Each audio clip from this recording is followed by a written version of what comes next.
morning. So I'd like you to take just a moment and think about your favourite story. A story that may originate from a book, a comic, a video game, a TV series.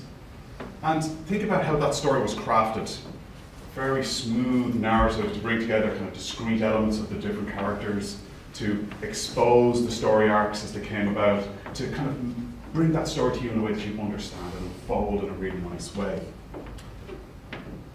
But we're at a really interesting juncture when it comes to our own lives. We're all in the middle of a chaotic story.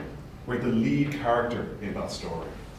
And that chaos comes from lots of divergent story arcs, all sorts of different characters coming at us. And up until about 25 years ago, how people interacted with the main character in your story was relatively simple.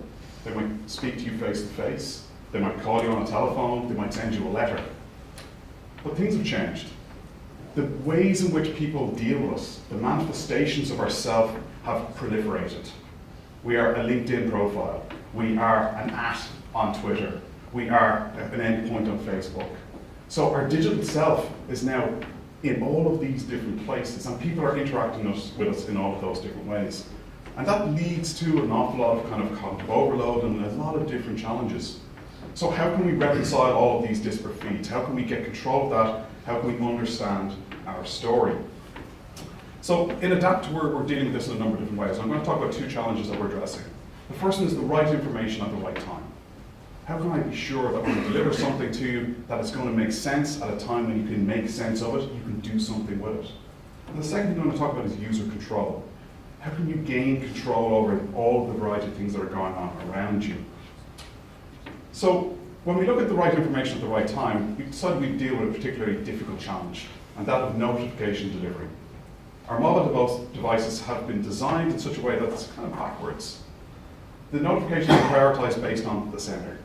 A notification, be it a text message or a notification coming in from Facebook or LinkedIn or any of these different applications, when they decide to send it, your application will typically decide, your phone will decide to deliver it. And that's somewhat problematic because it's based on the sender, not on the target. And target's not a bad way of looking at this. We tend to be bombarded with these messages. And the control mechanisms we have over them are very, very flawed. At the moment, you go into your settings on your phone, and on an app-by-app basis, you decide how it's going to deliver the banners or the tweets or the bleeps at you. And that doesn't seem to make very much sense because it's based on the application, based on the channel. It's not based on what's in that message. So over the last 15 years, we've been working on personalization technologies. And recently, we focused those on this challenge, and we developed a system called NABS. So let me give you an example of how NABS works.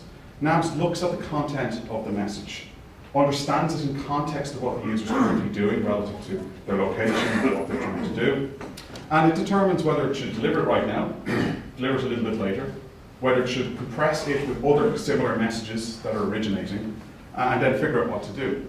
So an example might be right now. Your partner sends you a text message that you're to pick up bread on the way home. Okay, not a whole lot you can do to action that right now, and you may wish to respond to it right now, but what NABS will do is, on your behalf, depending on your preferences, is look at that message, say, okay, it might automatically send a response back to your partner saying, yeah, Owen will handle that. It will, I'm very reliable, but I'm not reliable enough. Because the next thing it'll do is it will also add a notification, a reminder into my device so that when I get closer to home, it'll say, you're passing the shop, do this. And then as I leave this meeting, it'll tell me it did that. That small bit of agency, it did that on my behalf. So working a little bit like a personal assistant. And that's interesting, but that also poses a whole range of different challenges. But I now have a piece of technology acting on my behalf and interacting with my partner in a way that I hope is appropriate. So that's one step that we can take in this path. And it involves a deeper understanding of content. It involves getting a better idea. We need to understand the entities within that content. And when you work with notifications, they're really quite sparse. So getting control of that's quite tricky.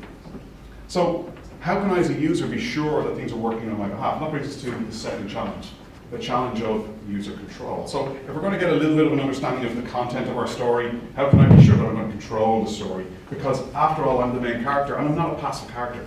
I am driving my story forward. We're all driving our stories forward. So how can we control that? Well, we took inspiration from a very unlikely source. we have a whole range of documents, 20,000 pages of 17th century content. And say, well, what can you learn about notifications and user control from this strange source?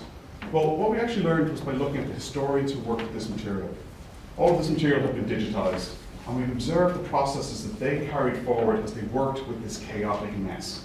How they started to see emergent themes, the kind of notes that they were taking. And we had a digital environment that was doing that same thing with the notifications. It was looking at the content, figuring out what entities they were interested in, and we were building user models.